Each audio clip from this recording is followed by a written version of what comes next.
Ang kahanga-hangang regalo ng Diyos.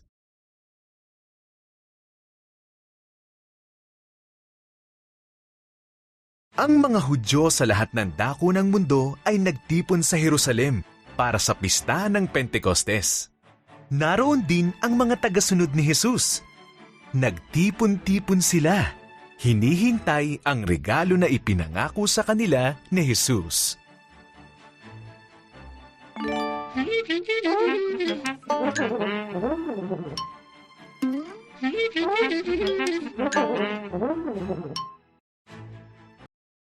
Sa kalagitnaan ng pista, dumating ang regalo ng Diyos.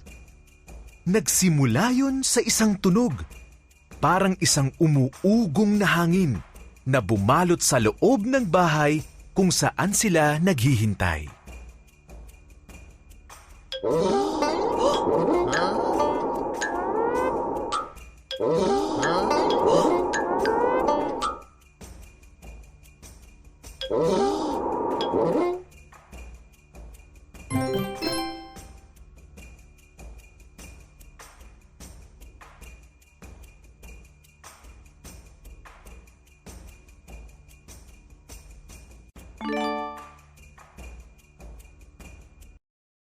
Sumunod ay parang apoy ang bumaba sa bawat isa at pinuspos ng Espiritu Santo ng Diyos ang lahat ng nasa silid at binigyan niya ang lahat ng kapangyarihang makapagsalita sa iba't ibang mga wika.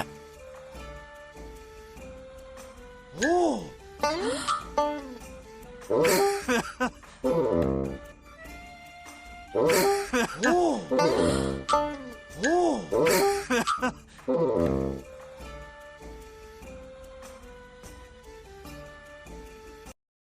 Narinig sila ng mga Hudyo mula sa iba't ibang bahagi ng mundo at sila ay nagulat. Ang mga taong ito ay nagsasalita ng ating wika! Ang sabi nila. At sinasabi nila ang mga kahanga-hangang bagay na ginawa ng Diyos!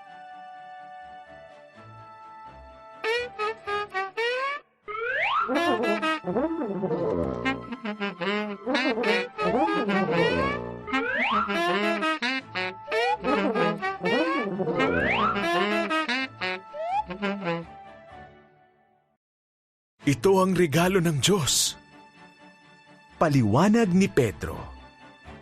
Matagal na niya itong ipinangako. Dumating ito sa atin sa pamamagitan ni Jesus, ang Mesiyas. Ipinako ninyo siya sa krus, ngunit binuhay siyang muli ng Diyos.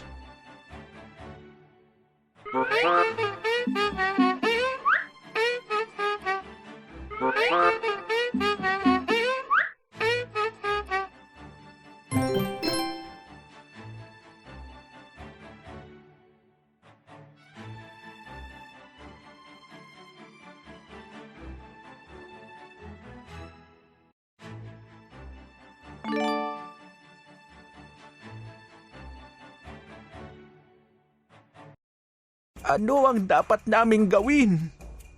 Malungkot na tanong ng mga tao. Talikuran niyo ang kasamaan, sabi ni Pedro. Maniwala kayo kay Hesukristo. Patatawarin niya ang inyong mga kasalanan at ibibigay sa inyo ang kanyang Espiritu Santo.